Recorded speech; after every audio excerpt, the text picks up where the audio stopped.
Alors bonsoir, je vais reprendre l'analyse où je l'avais laissée la dernière fois entre le paysage et l'ambiance. Et on avait un peu balancé de l'un à l'autre en essayant de voir si au fond le paysage pouvait créer une ambiance ou si par le terme d'ambiance on désignait tout autre chose que le paysage. Alors, il est incontestable que tout paysage, que ce soit d'ailleurs un paysage, je dirais, naturel, pas forcément de la nature, mais naturel au sens non artistique, donc pas un tableau, pas une photo, pas un film, pas un roman, tout paysage, sans doute, possède une ambiance propre.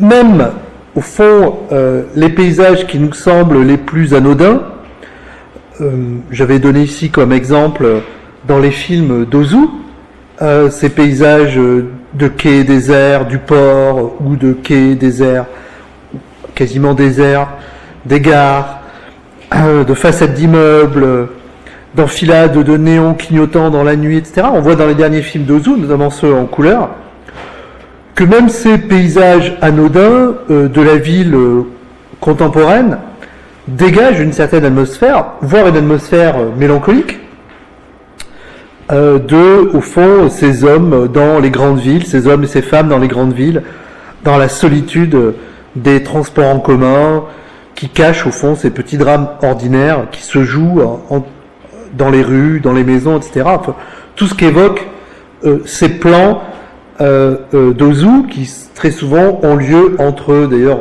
deux scènes de dialogue. Donc si on prend un paysage de Tokyo par exemple d'Ozu, on voit que en émane une certaine atmosphère qui nous touche et nous émeut et qui d'ailleurs nous fait reconnaître instinctivement un film d'Ozu. Ce serait valable aussi pour d'autres paysages d'ambiance, d'autres cinéastes, où d'emblée on reconnaît un film de Wenders, un film, je ne sais pas moi, de Godard, etc., ou de Kubrick. Alors très souvent c'est lié aussi au chef opérateur, à celui qui s'occupe de la lumière, etc. Il joue un rôle important, mais la manière de filmer, au fond, est reconnaissable et il y a une sorte d'aura qui appartient non seulement au film, mais même, je dirais, à l'art du cinéaste qui sait créer, au fond, ces atmosphères comme Antonioni, Rossellini et bien d'autres, Jarmusch, pour donner des exemples plus récents. Alors, est-ce à dire que paysage et ambiance ne font qu'un? Alors, on l'a vu lorsqu'on s'est intéressé au paysage chinois, c'est la thèse de François Julien, qui, dans Vivre et paysage, pose continuellement cette identification entre paysage et atmosphère, puisque toute son argumentation, qui conteste d'ailleurs le concept, on peut dire, occidental de paysage comme spectacle, comme objectivité, donnée à l'appréciation du jugement esthétique, va dans le sens d'une sorte de spiritualité, d'ambientialité ou d'atmosphère spécifique au paysage.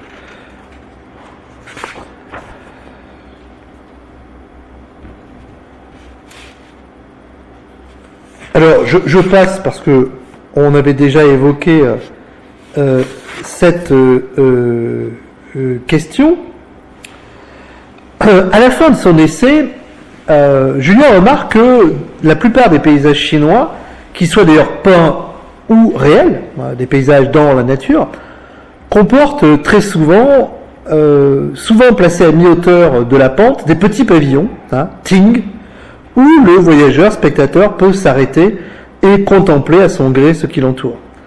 Ouverts de tous les côtés, ces kiosques sont là pour, je cite Julien, qu'on puisse entrer en connivence avec le paysage. Entrer en connivence avec le paysage. Toujours cette partie émotionnelle, cette partie de fusion des sentiments. Ce n'est pas le lieu où se déploierait la puissance du regard, dominateur, unique, par exemple celui de la table d'orientation, celui du spectateur occidental, mais c'est le lieu où on flâne, on s'endort, on boit du thé, on passe le temps, se laisse pénétrer par le paysage. Bref, c'est le lieu d'une sorte d'union, de fusion, d'une lente et pénétrante co-infusion, puisqu'on est dans la cérémonie du thé, alors une sorte d'infusion du personnage, enfin de la personne avec son environnement. Et Julien voit dans la présence du kiosque la confirmation de ses thèses sur le paysage chinois, qui, à la différence du paysage européen, engendrerait cette interaction affective entre l'homme et son monde, les volatilisant tous deux dans une sorte de vibration commune, etc. Je cite Julien, on ne s'y trouve pas devant le paysage, le regard plongeant jusqu'à l'horizon, mais on est immergé en lui. Toujours cette thématique de l'immersion qui est typique du vocabulaire de l'ambiance. Au fond, le paysage spectacle, c'est un paysage que l'on observe à distance. Le paysage ambiance, c'est un paysage dans lequel on est immergé.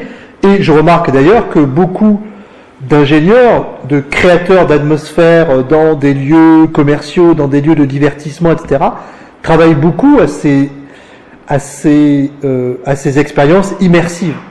L'idée de créer pas simplement un spectacle dont on jouit, mais de créer une immersion totale du spectateur qui, parce qu'il est immergé, n'est plus justement spectateur, mais devient une sorte d'acteur, de co-participant à l'expérience, notamment dans les parcs d'attractions genre Disney, mais on peut dire, même dans tous les lieux, même dans un écomusée à Marquez, dans les Landes, etc., on veut créer une sorte d'ambiance immersive où vous oubliez que vous êtes au XXIe siècle et donc vous vous replongez, vous êtes immergé dans le moment. C'est le cas d'ailleurs dans la muséographie, ce qu'on appelle les period rooms, les salles dédiées à l'évocation d'une période, je sais pas, Premier Empire, l'époque romaine, etc., où on essaie aussi de créer ce sentiment d'immersion par le son, par les odeurs, par bien évidemment la lumière, etc. Alors, est-ce que pour autant le paysage conduit nécessairement à l'immersion atmosphérique? Est-ce qu'il n'y a pas de frontière entre paysage et atmosphère? Alors je vais essayer quand même, et en dernier lieu, de les distinguer, puisqu'on a vu au fond d'abord leur opposition, puis leur interaction, et je vais quand même montrer que même si ils jouent l'un avec l'autre, il me semble qu'il faut nécessairement les distinguer. Pour une bonne et simple raison, c'est que lorsqu'on fait l'expérience d'une atmosphère, d'une ambiance particulière, et au fond, on fait toujours l'expérience d'ambiance particulière. Quand je suis arrivé, je dis tiens, c'est étrange, c'est le premier cours que je fais alors que le jour est là, et tout de suite, cette simple modification de la lumière a modifié pour moi le rapport, alors que j'ai commencé le cours, il faisait nuit, et là, donc c'est la première fois où le cours commence et il faisait jour. Donc parfois, c'est un élément suffit pour modifier l'atmosphère, mais pour autant, lorsqu'on est plongé dans une atmosphère, et on est toujours plongé dans une atmosphère, on n'est pas, me semble-t-il, dans un rapport à un paysage. Et je vais donc militer pour la nécessaire distinction du paysage et de l'ambiance, en indiquant au fond que, parce qu'on est toujours plongé dans une atmosphère, on ne peut pas voir et même vivre l'atmosphère dans laquelle on est comme un paysage.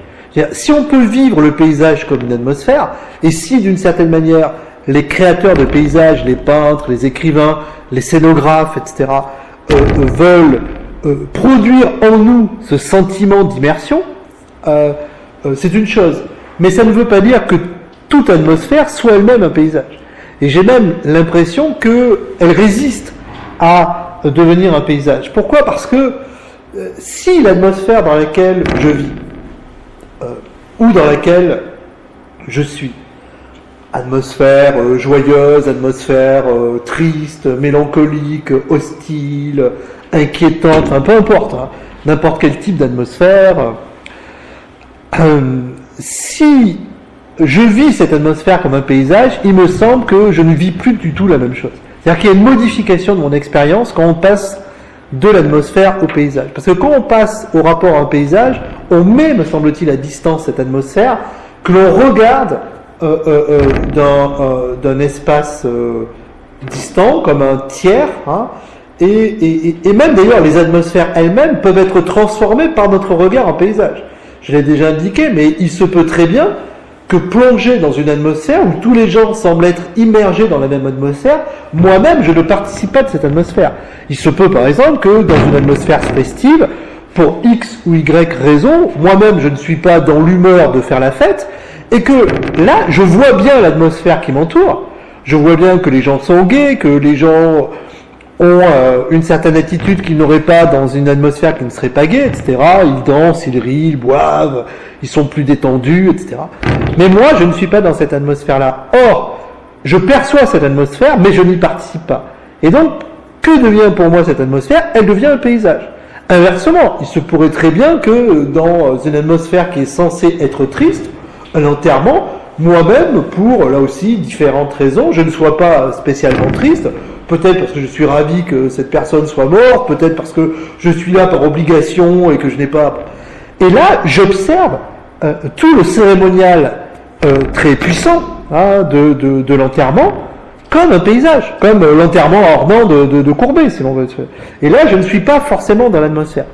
Donc il me semble que si paysage et atmosphère peuvent se recouper, et surtout dans un sens, c'est-à-dire si le paysage peut se transformer lui-même en une atmosphère et produire en nous une certaine atmosphère, en lisant un texte, en regardant une photo, en voyant un film d'Ozu ou d'Antonioni, l'inverse n'est pas vrai. C'est-à-dire toute ambiance ne supporte pas d'être transformée en paysage. Ou si elle est transformée en paysage, ça produit quelque chose d'autre. Pourquoi ? Parce que au fond, la grande différence, me semble-t-il, c'est que le paysage reste lié à une attitude esthétique, ce que n'est pas l'atmosphère. L'atmosphère, elle nous entoure à chaque instant. Il y a des atmosphères pratiques, des atmosphères quotidiennes, etc. Donc lorsque nous sommes dans une atmosphère, nous ne sommes pas dans une attitude spécifique. Les atmosphères, elles sont toujours là. L'atmosphère chaleureuse du chez-soi, et même d'ailleurs dans la maison, il y a différents types d'atmosphères. Chaque pièce a son atmosphère. Entre les pièces publiques, par exemple le salon, la salle à manger, et les pièces privées comme la chambre, etc., c'est pas du tout la même ambiance. Et d'ailleurs, on peut chercher à modifier cette ambiance dans la manière dont on va décorer, transformer le lieu, etc. Donc, nous sommes toujours au sein de l'atmosphère. Mais lorsque nous parcourons ces atmosphères, de notre chez-soi, de la rue, de la ville, de la campagne, etc., nous ne sommes pas dans une attitude esthétique. C'est-à-dire, nous ne sommes pas dans une jouissance esthétique, nous sommes imprégnés par la situation, par des émotions qui sont plus ou moins intenses. D'ailleurs, une atmosphère, des émotions sont plutôt légères qu'intenses, parce que si l'atmosphère est trop lourde, ça devient quelque chose qui n'est plus vraiment atmosphérique, mais ça devient plutôt une émotion au sens classique du terme. Mais lorsque nous traversons ces différentes atmosphères, jamais nous n'avons d'attitude esthétique. Donc il me semble que l'attitude esthétique est une attitude spécifique du rapport que nous avons avec notre environnement. Et que l'attitude esthétique peut recouper par certains aspects, pour dire l'attitude atmosphérique, mais que notre attitude, par notre expérience des atmosphères, des ambiances, est beaucoup plus large, beaucoup plus constante et continuelle que l'attitude esthétique. Lorsque nous nous plaçons dans une attitude esthétique, d'emblée, nous créons quelque chose d'autre, nous inventons quelque chose d'autre qui n'est pas l'atmosphère. Nous transformons l'atmosphère en quelque chose d'autre. Parce que nous devenons un spectateur esthétique.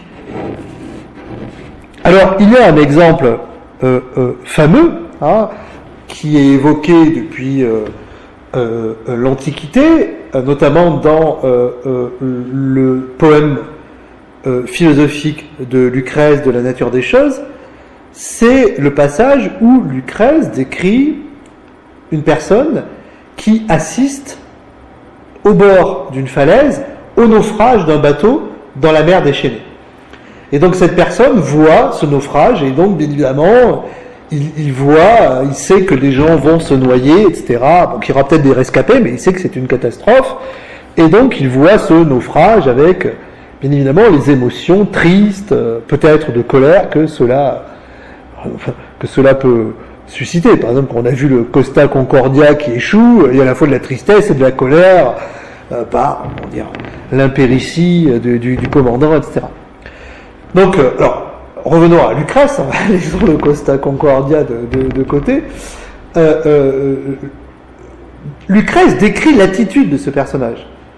Et il décrit l'ambiguïté de ses émotions. C'est-à-dire que ce personnage est pris à la fois par la tristesse, face à ce naufrage, donc on pourrait dire par la pitié, c'est-à-dire son sentiment participe au sentiment qu'il suppose être ceux qui sont en train de se noyer, et en même temps, dit Lucrèce, lui, il est en sécurité sur le rivage, et plus exactement sur la falaise. Et donc, en même temps, il est heureux. Donc, son sentiment est double, il est à la fois triste à cause du naufrage, et en même temps, il est heureux parce que lui-même survit.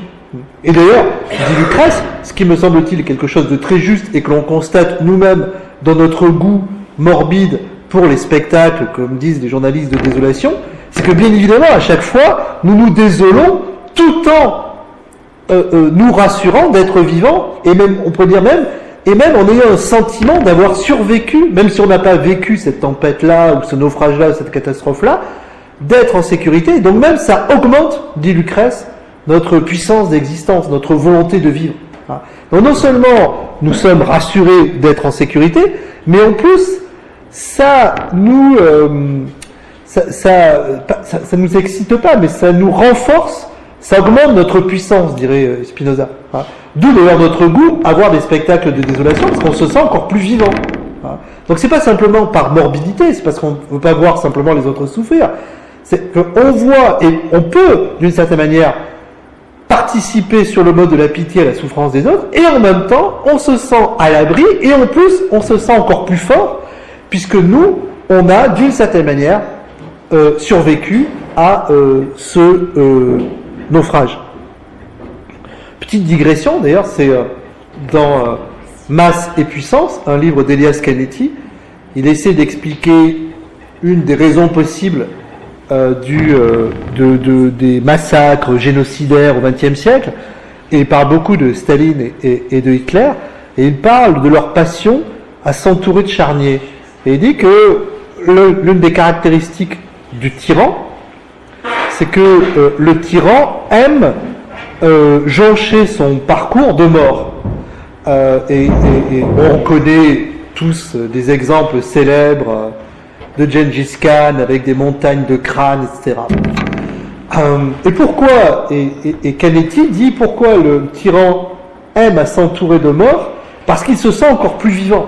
C'est-à-dire, plus le tyran tue, plus il a l'impression d'être vivant, d'augmenter sa puissance de vivre, ce qui explique la logique, on pourrait dire, radicale du tyran d'aller jusqu'à l'extermination. Par exemple, la logique de Hitler à la fin, qui envoie des enfants, enfin qui voulait même envoyer toute la nation allemande se faire tuer pour que lui survive. Donc on trouvera un peu le même mécanisme, c'est-à-dire que, alors, une différence, moi je parle que du spectateur face au spectacle morbide et pas de l'acteur comme Hitler, etc. Mais en un sens, ce spectacle-là nous renforce dans le sentiment d'être vivant. Or, bien évidemment, Lucrèce dit autre chose. Non seulement donc le spectateur assiste au naufrage, il est partagé entre la tristesse et d'une certaine manière la joie d'être lui sur le rivage et de ne pas mourir ou de ne pas être naufragé. Mais en plus, dit Lucrèce, il goûte, il savoure ce spectacle comme si c'était un tableau, comme si c'était au fond une fresque. Hein, si on revient plutôt à l'Antiquité romaine. Et je crois que dans cet exemple de Lucrèce, du spectateur face à un naufrage, on a typiquement la situation esthétique. C'est-à-dire, pour qu'il y ait la situation esthétique, il faut que le personnage, le spectateur participe à ce qu'il voit, il faut qu'il s'identifie à et qu'il soit immergé dans.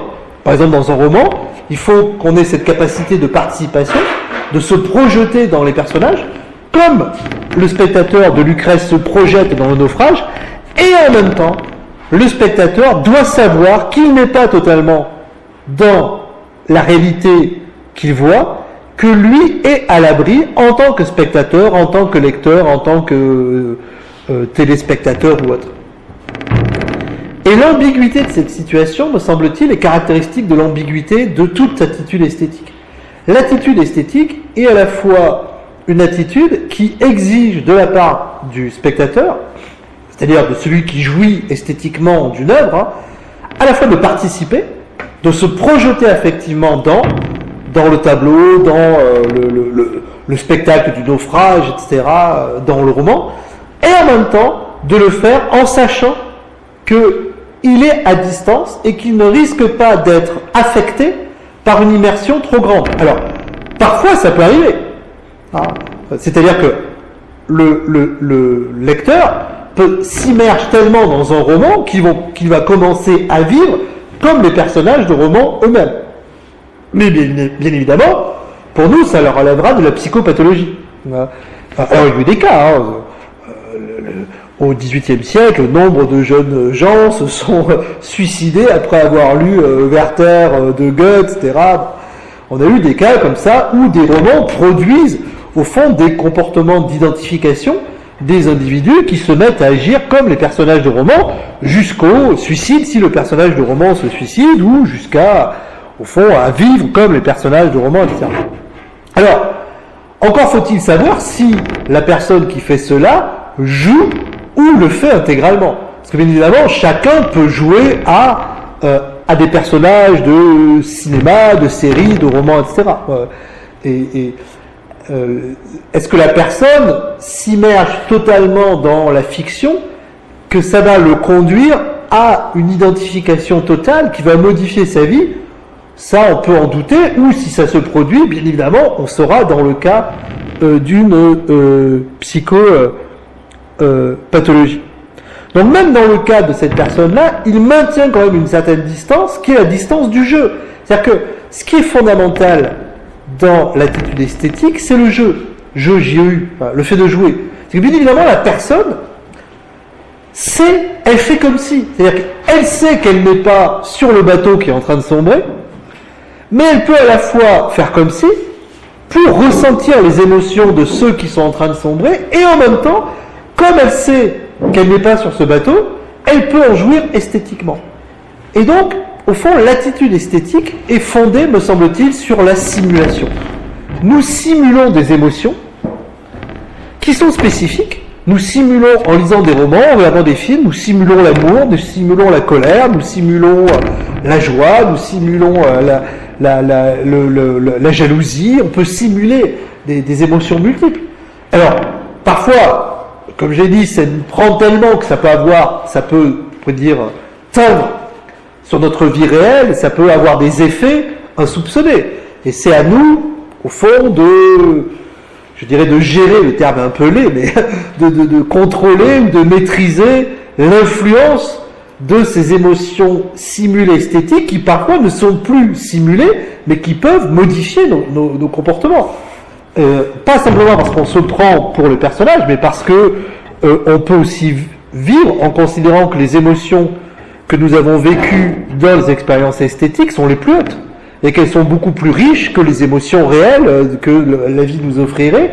Et dans ce cas-là, on peut rechercher ce type d'émotion et considérer que la réalité est décevante, et qu'au contraire, ça c'est la thèse de Pessoa dans le livre de l'intranquillité, il dit c'est parce que la vie ne suffit pas qu'il faut l'art. Donc la vie est plutôt décevante, l'amour réel est décevant, etc. Par contre, l'amour que propose le roman, lui, n'est pas décevant. Donc bien évidemment, si on vivait les choses comme dans Anna Karénine, bon, peut-être que ce serait un peu... Alors, il n'empêche que les individus peuvent lire Anna Karénine et vouloir vivre dans la vie réelle des émotions identiques. Et très certainement, le roman de Tolstoï a dû modifier le comportement de certaines femmes russes, puis de certaines femmes occidentales, qui, voyant l'exemple d'Anna Karénine, ont, au début du XXe siècle, ont envoyé balader les conventions, les traditions, et sont partis, d'ailleurs pour le meilleur ou pour le pire, parce que là, bon, malheureusement, ça se finit là, mais donc, Donc je ne nie pas l'influence de l'attitude esthétique sur l'attitude réelle, mais je dirais que globalement, les individus savent quand même faire la part des choses et maîtriser cette influence qui peuvent au fond orienter la manière dont ils vivent, c'est-à-dire vivre, faire de sa vie une œuvre d'art, comme dit Nietzsche. Donc il peut y avoir une influence de l'art sur notre propre vie, mais globalement, l'identification que nous avons aux personnages, à des œuvres, à un style, à un auteur, ne va pas jusqu'à une influence totale et quotidienne qui transformerait totalement notre vie. Même les fans, on peut dire, les plus énamourés ou les plus radicaux, etc.,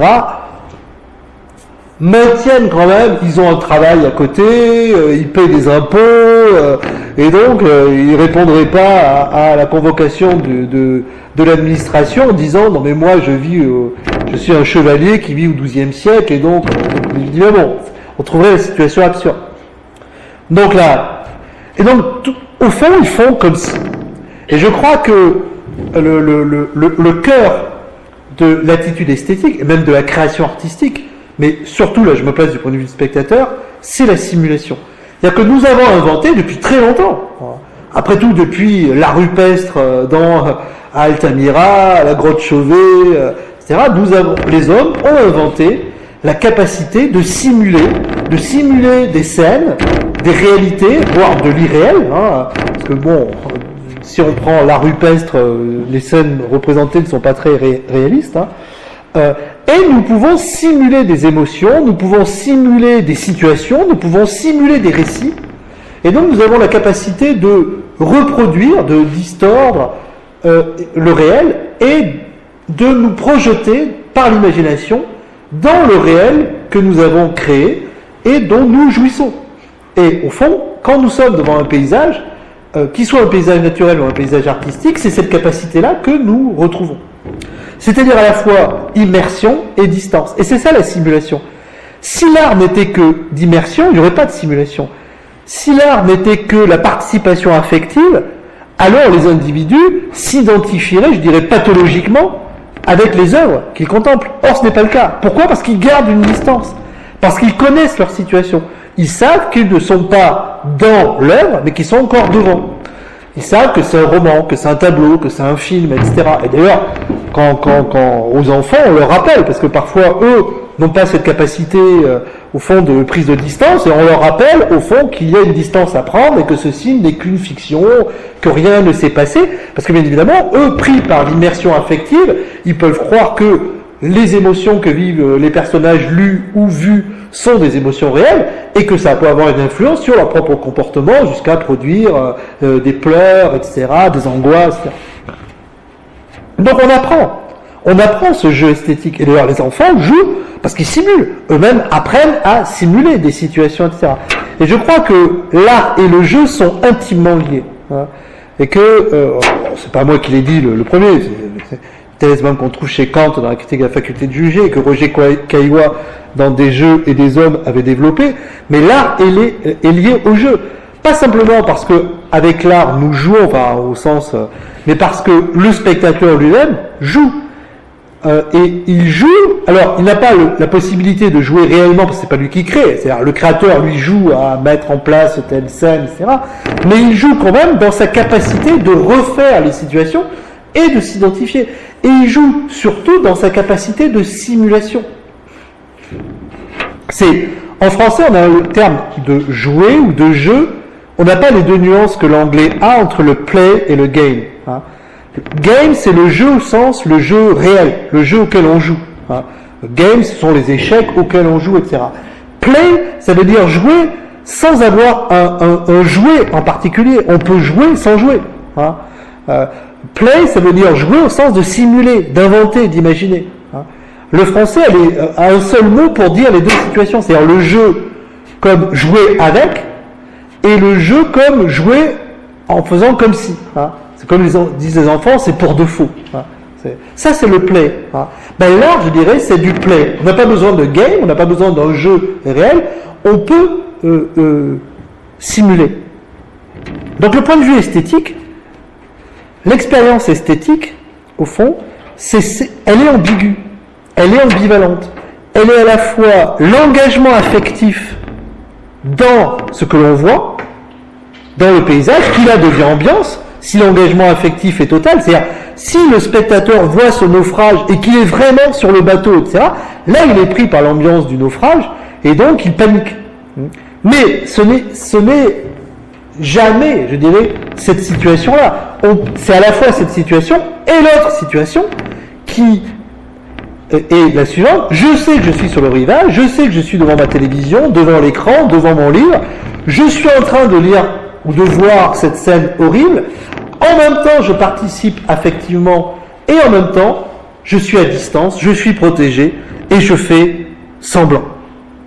Et donc, le paysage, au fond, parce qu'il est un produit de l'attitude esthétique, vous vous rappelez au début du cours, j'avais dit qu'à mon sens, il faut maintenir la dimension esthétique du paysage et ne pas faire déborder le paysage sur l'urbanisme, sur la géographie, etc. Mais au cœur du paysage, il y a ce jeu de simulation qu'on retrouve dans l'engagement affectif et le désengagement, qui est le faire semblant. Je sais que je fais semblant. La participation que sollicite au fond l'art et l'expérience esthétique ne peut jamais être totale.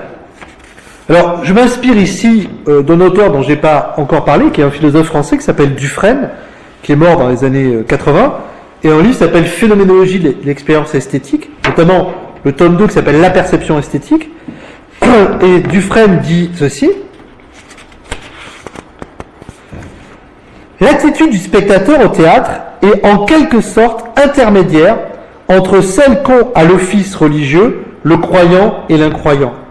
Le premier pour qui chaque geste de l'officiant a une signification qui l'émeut au langage, le second qui assiste à une gesticulation dérisoire.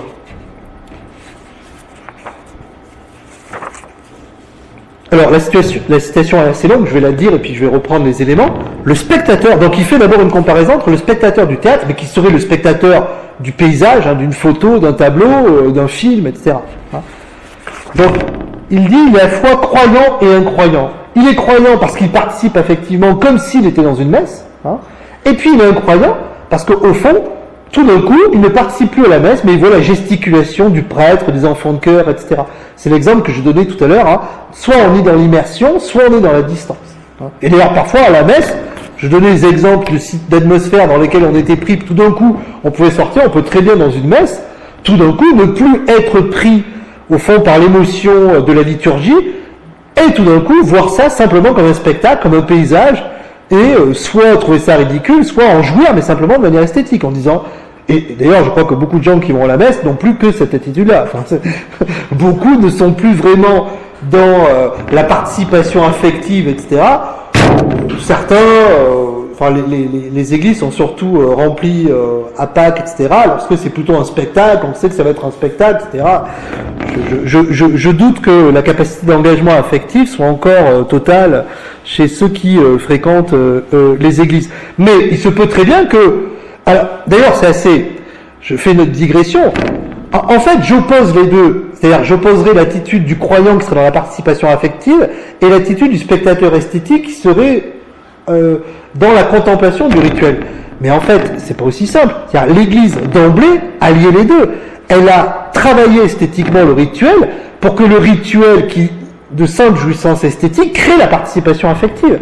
Si vous lisez le Concile de Trente, donc, les minutes du Concile de Trente, donc après la réforme protestante, il y a une contre-offensive de l'Église catholique qui, voulant regagner des fidèles en Europe pour pas que le calvinisme et le luthérianisme se développent, a réfléchi à la manière de ramener les gens dans l'Église catholique. Or, quelles ont été les grandes décisions? Alors, il y a des décisions sur la liturgie, mais en fait, c'est d'inviter les artistes. Et c'est le baroque. Le baroque naît par la réappropriation par l'Église du Bernin, etc.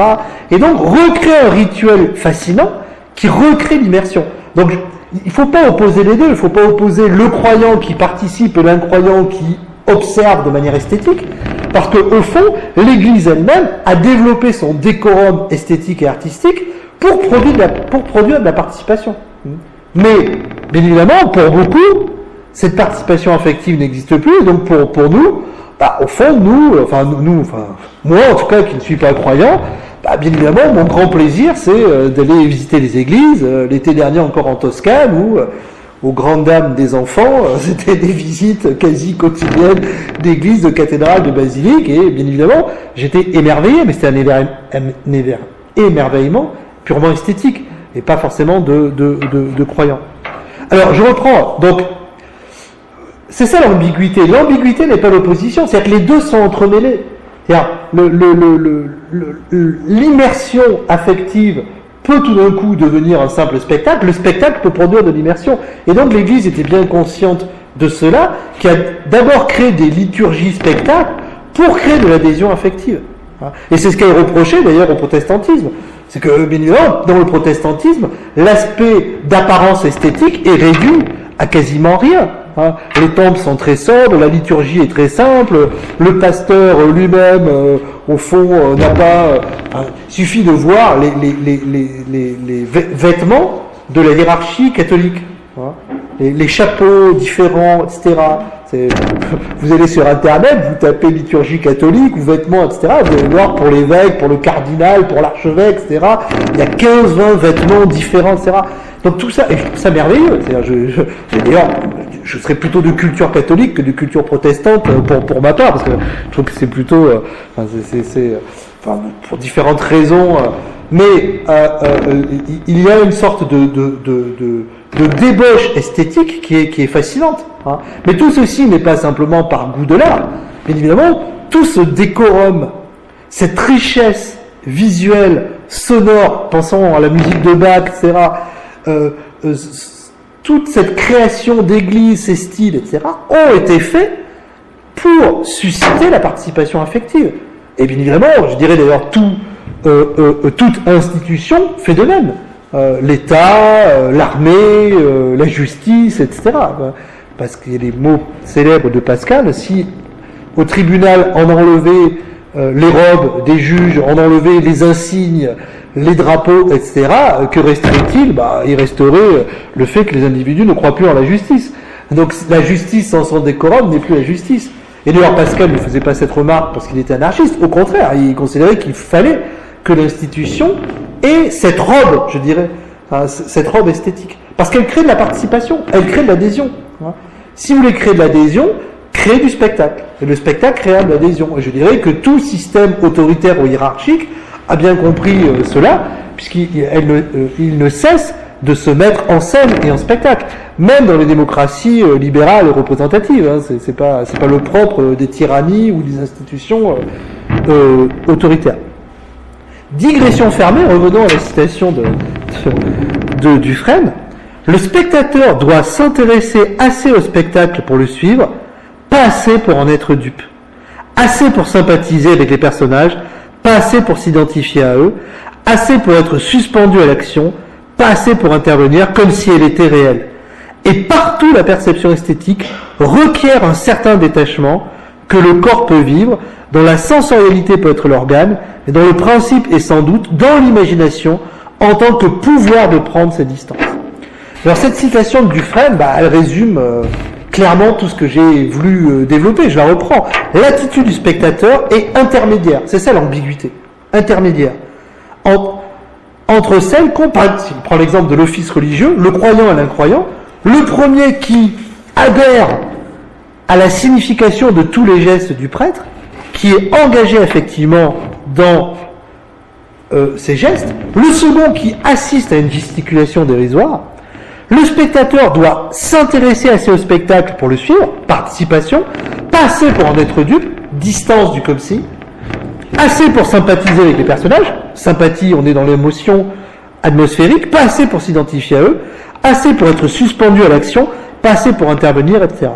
Et partout, la perception esthétique requiert, au fond, cette ambiguïté, cette ambivalence.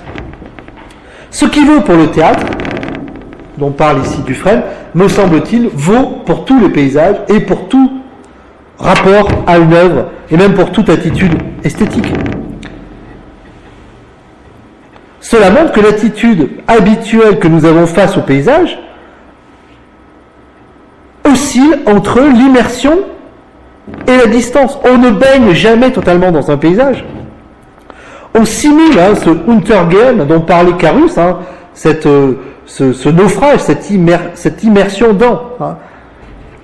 Parce que au fond, on n'est jamais totalement submergé, on fait comme si on était submergé.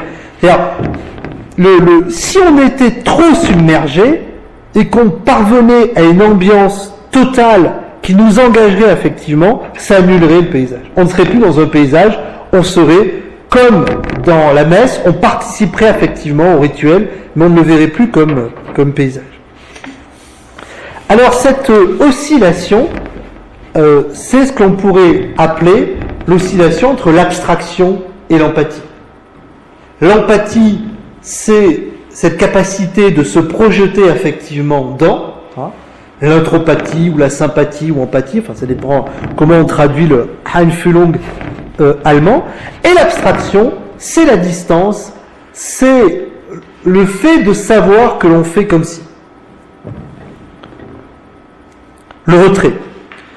Et au fond, la participation ou l'expérience esthétique, elle oscille entre l'empathie et l'abstraction.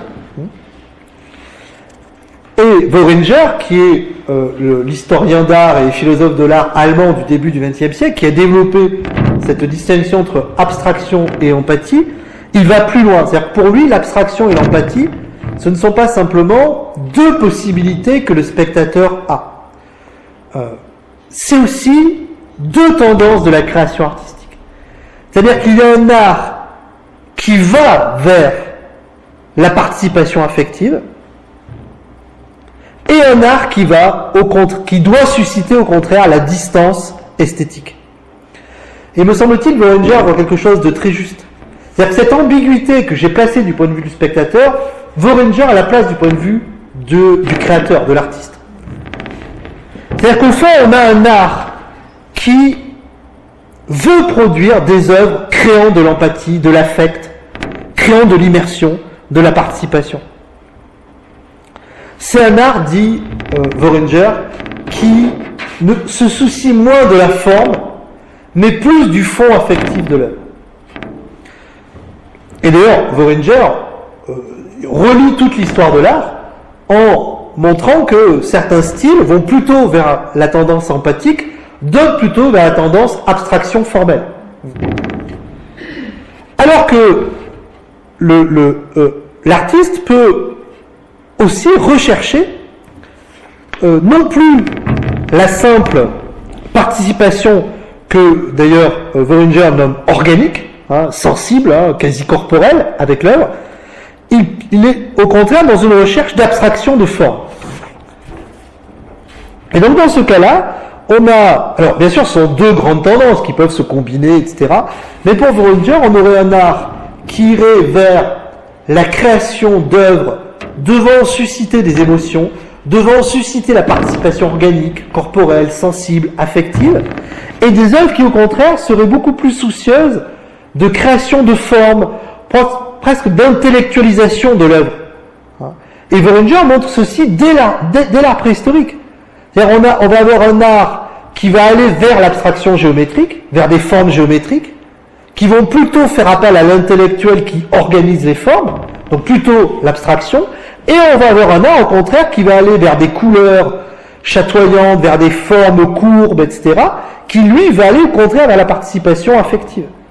Et il montre ceci dans l'art, par exemple, du paléolithique, où on a, par exemple, des bijoux, où d'un côté on a des femmes rondes, etc., peintes, etc., qui doivent au contraire susciter la fusion affective, matricielle, parce que ce sont des images de la fécondité, de l'amour, etc.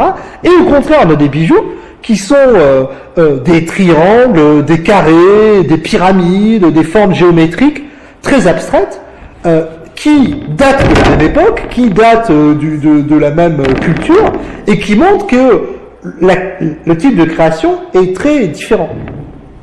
Et au fond, cet art d'abstraction et cet art d'empathie, on le retrouverait à toutes les époques par exemple, dans l'art musulman, on n'a qu'un art d'abstraction, puisqu'il est interdit de la représentation, où là, on est dans une pure jouissance esthétique. L'empathie est refusée au profit de la pure abstraction, puisque les formes, alors, pour la littérature, c'est différent, mais pour l'art visuel, on n'est que dans des arabesques, etc., que dans des constructions rationnelles formelles, qui, au fond, ne peuvent plus créer cette fusion affective avec des visages, puisqu'il n'y a plus de visage, etc.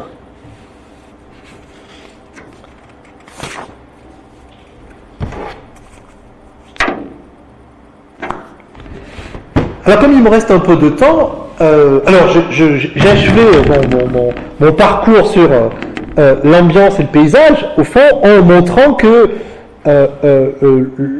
l'attitude que nous avons face au paysage est une attitude ambiguë, et que cette ambiguïté n'est pas quelque chose qu'il faut critiquer, qu'il faut dépasser. Elle tient à la situation même qui est la nôtre face au paysage, qui est l'attitude esthétique, qui est au fond ce zigzag, cet aller-retour permanent entre l'immersion et la distance, entre l'empathie et l'abstraction, au fond. Et que tout le paysage combine les deux, mais que jamais le paysage ne peut aller à l'ambiance totale, parce que si, au fond, nous étions pris totalement dans l'ambiance, nous n'aurions plus cette attitude esthétique, et que pour maintenir cette attitude esthétique, il faut, comme le dit Dufresne, avoir ce désengagement, être, on pourrait dire, à distance de, tout en se projetant dans, toujours ce mouvement, on pourrait dire, de zigzag, etc. Je voudrais aborder maintenant une nouvelle question, d'ailleurs qui va être un peu liée à celle-ci, qui est celle du paysage ordinaire ou extraordinaire. On l'avait vu d'ailleurs en évoquant Vivre de paysage de François Julien, puisque j'avais cité un passage où il dit à un moment donné que pour lui, et il donne des exemples de paysages urbains ou banlieusards, par exemple d'autoroutes, d'entrepôts, de zones commerciales, etc. Il dit que pour lui, ça ne peut pas produire du paysage. Que ces lieux-là, au fond, sont, on pourrait dire, non paysageables. On pourrait dire qu'il y a des lieux qui sont paysageables et d'autres qui ne le sont pas. Alors ça ne veut pas dire que pour François Julien, tout paysage est nécessairement extraordinaire, mais en tout cas que ces paysages-là, enfin, entre guillemets, parce que justement, il ne les reconnaîtrait pas comme des paysages, mais que ces sites-là, ces lieux-là, ces environnements-là, pour prendre un terme plus neutre de la géographie, ne peuvent pas produire de paysages et donc d'émotions esthétiques liées au paysage. Alors, il va de soi que pour ma part, je contesterai totalement cette thèse, et c'est pas simplement moi qui la conteste, c'est le fait que, bien évidemment, depuis que ces lieux ordinaires de la banalité urbaine existent, ils ont été produits, reproduits. Si on prenait à la lettre la thèse de François Julien, alors on ne pourrait plus lire les petits poèmes en prose de Baudelaire, on ne pourrait plus lire Zone d'Apollinaire, on ne pourrait plus lire des textes qui ont été voir ces lieux-là et qui se sont promenés dans ces lieux-là et qui en ont produit des œuvres. Ou même les surréalistes lorsqu'ils se promènent dans des zones un peu interlopes de Paris ou de la banlieue, etc. De même, on ne pourrait pas jouir de la peinture de Doisneau ou d'autres, ou du cinéma. J'ai revu dernièrement un film d'Alain Corneau avec Pérec et Patrick Devers, là, qui s'appelle... le titre, c'est un... J'ai tellement revu que le titre m'échappe... où il est un représentant un peu minable et il va commettre un crime et donc ça se passe dans la banlieue parisienne, dans des terrains vagues, etc. C'est Perret qui a fait le scénario et donc tu vas retrouver ça peut-être quand même. Série noire, voilà. Série noire. Et donc tout le film se déroule dans des terrains vagues, sur le parking du Carrefour, sous un pont d'autoroute, etc. C'est un film fin des années 70 ou début des années 80, où Patrick Devers est génial, enfin comme toujours, hein, une sorte de génie de l'art de la comédie, et il joue donc ce personnage un peu minable, qui est un représentant de porte-à-porte pour je me rappelle plus quel objet, etc.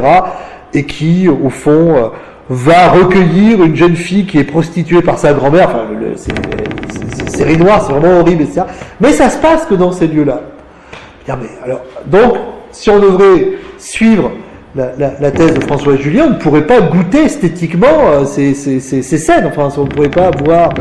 Donc, bien évidemment, il me semble que les paysages ordinaires, voire les paysages de la banalité urbaine et périurbaine contemporaine, à partir du moment où ils sont représentés dans des photos, dans des films, dans des livres, forment des paysages, et même avant cela, même lorsque nous les voyons, nous pouvons les envisager comme des paysages laids, comme des paysages fascinants, comme des paysages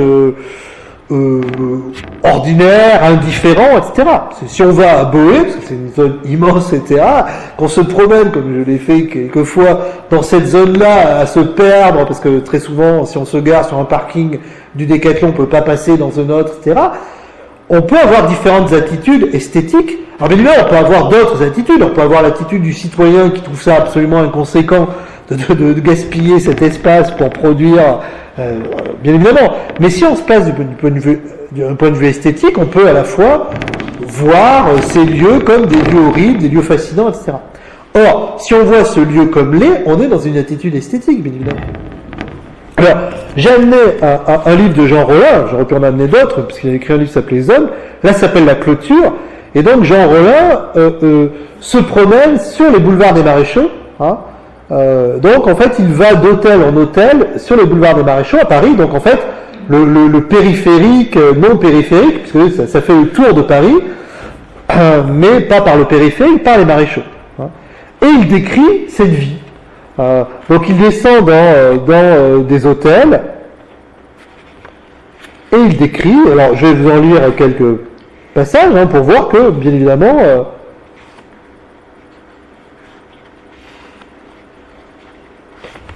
alors, porte de la Villette, donc là il est porte de la Villette, à l'hôtel Village, j'occupe la chambre 714, d'où l'on jouit de la vue habituelle sur le sommet du Platane et le coude du périphérique. Au pied de l'hôtel, à l'angle de la rue Émile Renaud et de l'avenue Jean Jaurès, un piège à port d'un modèle inédit vient d'être mis en place. Il s'agit d'un mini-casino automatique accessible 24 heures sur 24 et débitant des produits de base, sandwich, boissons en boîte, papier cul, yaourt aux fruits, protection périodique, œufs d'Olympe ou pâté pour chien à des prix vraiment prohibitifs. Afin de m'éviter des poursuites de casino, je précise que je n'ai pas vérifié ce point. On introduit dans une fente l'argent liquide ou une carte de crédit. Il s'ensuit après quelques secondes un bruit de tringlerie. Un bras articulé se déplace à l'intérieur de la vitrine pour se saisir de la marchandise désignée et déposée dans le sas métallique où le client la récupère. Jusque tard dans la nuit, longtemps après que Feu Follet à la télévision s'est tiré une balle dans le cœur, ça c'est Maurice René, on parlait d'un autre grand acteur entre deux verres, des curieux se pressent devant le dispositif qui, comme la plupart des choses nouvelles, présente au moins l'avantage d'abolir superficiellement toute différence de race, de classe et d'âge. Donc vous voyez, là on décrit ce qu'il voit de sa chambre d'hôtel proche du périphérique. On a une description d'un paysage ordinaire, voire banal. Alors il parle souvent du maréchal Ney parce qu'il est boulevardé, et donc il fait un peu de... Alors je vais vous décrire, par contraste, la description d'un paysage alpin par Sénancour, donc grand écrivain romantique français, disciple de Rousseau, et son grand roman qui s'appelle Obermann, qui est pour moi un des plus beaux romans qui a été écrit, mais bon, qui est très, très répétitif. Ce sont des lettres qu'envoie Obermann, qui est une sorte d'aristocrate dépressif et mélancolique, parce que, bien évidemment, c'est pendant la période de la Révolution française, alors lui, quand même pro-révolutionnaire, mais c'est quand même un aristocrate, donc son monde est en train de disparaître, et donc très souvent, il va dans les Alpes faire des grandes promenades à la Rousseau, et il décrit... Alors là, bien évidemment, c'est tout autre chose.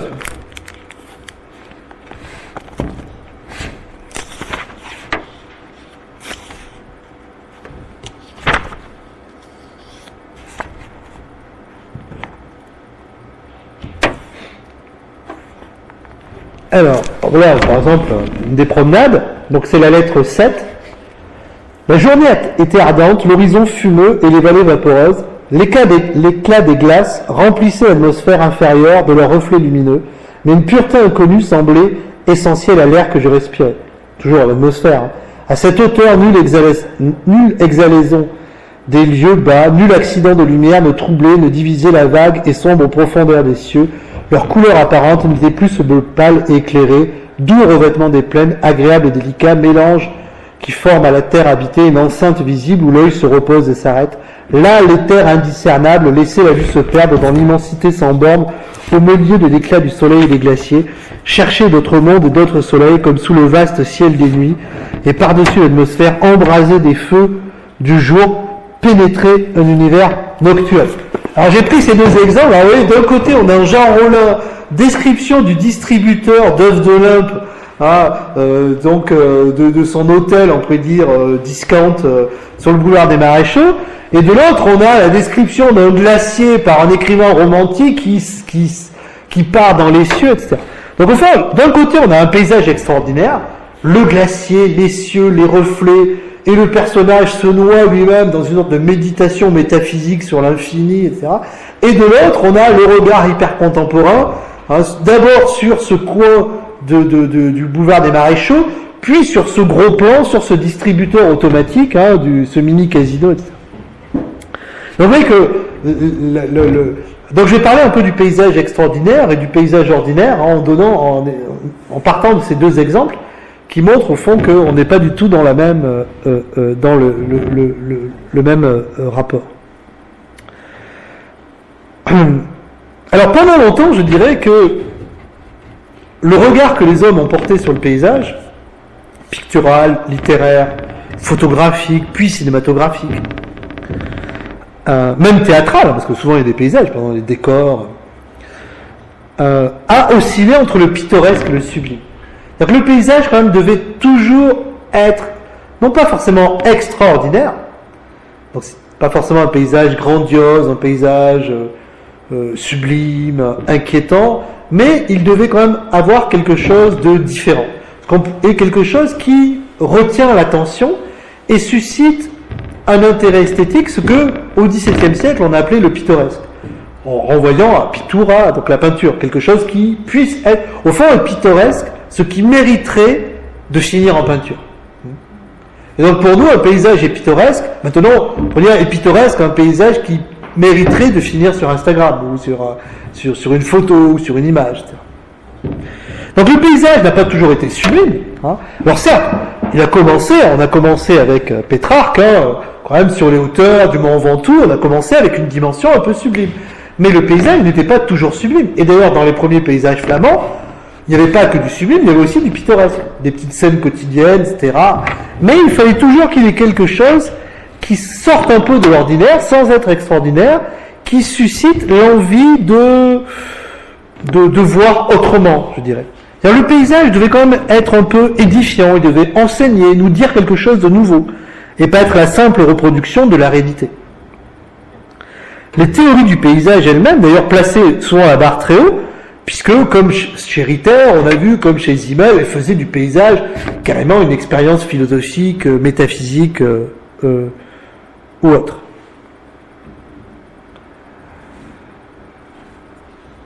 Avec l'ordinaire, on introduit une nouvelle catégorie. On n'est plus, au fond, auparavant, on avait deux grandes catégories, c'était le pittoresque et le sublime. Et le paysage oscillait entre le pittoresque et le sublime, mais on n'avait pas vraiment de paysage ordinaire. Alors pour différentes raisons, je dirais. On peut avoir des paysages familiers, on peut avoir des paysages quotidiens, par exemple dans la peinture flamande. Mais à chaque fois, le traitement faisait que ce qui était vu était quand même nouveau, original, etc. Parce que ça pourrait être une scène de fête, une scène de carnaval, ou une scène quotidienne, mais qui nous permettait de voir ce que l'on n'avait pas vu. Donc même si on reproduisait le quotidien, ce n'était pas banal. Et même la peinture flamande, qui a beaucoup reproduit des scènes de la vie quotidienne, il y avait quelque chose qui, au fond, intéressait le regard en nous sortant de la banalité. Je dirais l'une des caractéristiques de l'art moderne et du paysage moderne, qu'on pourrait dater au fond du début du 19e siècle, c'est de s'être tourné vers le banal. Et ça, c'est absolument nouveau. On le voit dans la peinture, Courbet par exemple, dans la littérature, Baudelaire. Alors même s'il y a toujours du sublime chez Baudelaire, mais il y a un goût pour le banal, hein, pour les petites rues parisiennes sans attrait, sans pittoresque, etc. Et même souvent le pittoresque est nié. Hein. On le voit chez Flaubert, hein, où il y a vraiment un goût pour la banalité en tant que banalité, etc. Et puis bien évidemment au XXe siècle, ce goût pour le banal va s'accentuer dans la littérature. Emmanuel Bove, Simenon, etc. Puis des écrivains que j'ai cités, par exemple Jean Rollin et d'autres, François Bon. Vous avez un livre de François Bon qui s'appelle Paysage Fer. Donc il décrit, donc il prend le train à la gare de l'Est et il va jusqu'à Metz en train et il décrit au fond tout le paysage industriel qui est en train d'être abandonné de l'Est de la France de son train choral. C'était avant le TGV, etc. Et donc là, on a le paysage banal en tant que tel. Donc il y a beaucoup, je dirais, depuis le XXe siècle, mais dès le XIXe siècle, l'une des caractéristiques, me semble-t-il, de la sensibilité moderne, c'était le goût du banal, hein, qui n'était pas du tout, qu'on ne voyait pas du tout apparaître dans l'art antique, ni même dans l'art classique, même dans l'art romantique d'ailleurs. Alors sans doute parce que l'émergence de la catégorie du banal, qui au départ veut dire commun, hein, banal, c'est comme vous rappelez, on appelait les fours banaux, hein, c'était les fours qui étaient communs à un village où tout le monde pouvait faire son pain, etc. Donc banal veut dire commun. Mais bien évidemment, pour nous, banal a pris une petite nuance qui n'est pas tout à fait le commun. Pour nous, banal, c'est quelque chose qui est commun, mais qui est tellement commun qu'il en devient indifférent, hein, qu'il n'a plus vraiment de qualité. Le banal, au fond, on pourrait dire, est un sous-ordinaire. Hein. C'est plus vraiment du commun, c'est une sorte d'infra-commun.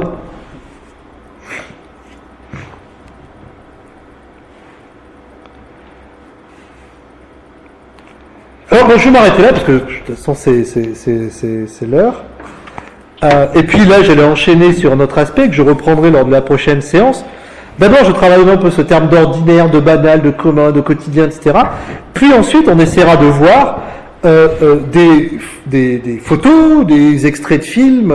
Je reviendrai avec d'autres extraits de la clôture de Rollin, ou un autre texte qui s'appelle Zone, d'ailleurs, sur les terrains vagues, ou un texte de Philippe Basset qui s'appelle Le Livre Blanc, où lui, il arpente différentes zones dans la banlieue parisienne qui sont en blanc sur les cartes hygiènes, donc il veut voir ce qu'il y a dans ces zones-là.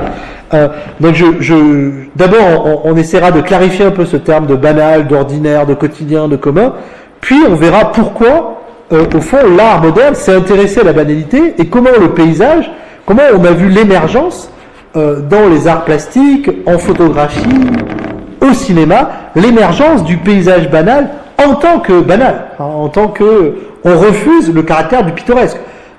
Corneau, ce qu'on voit dans Série Noire, d'ailleurs, il avait fait un autre film plus récent avec Alain Chabat et qui joue un flic dans la banlieue parisienne, un film des années 2000 qui est pas mal du tout. D'ailleurs, il y a Patrick Timsit aussi qui joue. C'est vraiment un polar très sombre. Et là, il est revenu presque 20 ans après Série Noire dans ces zones-là, et j'avais lu une longue interview de lui où il disait son goût et presque son amour pour ces zones qui pour nous, bien évidemment, sont des zones laides, sans intérêt. C'est-à-dire ces zones, par exemple, la boîte aux chaussures, le parking du casino, toutes ces zones commerciales, ces zones périurbaines, sans grand intérêt esthétique, mais qui, au fond, ont un certain intérêt. Parce qu'il a retrouvé... C'est un autre film de Corneau qui s'appelle Le quelque chose. Pardon ? Le cousin, voilà.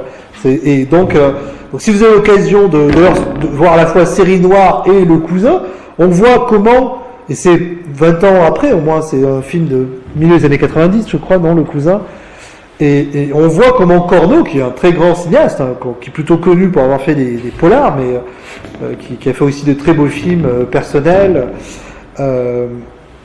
notamment un qui se passe en Inde, là, d'ailleurs inspiré par un livre de Tabouki. 97, oui, et Série Noire, ça doit être de 77-78, donc c'est presque 20 ans après.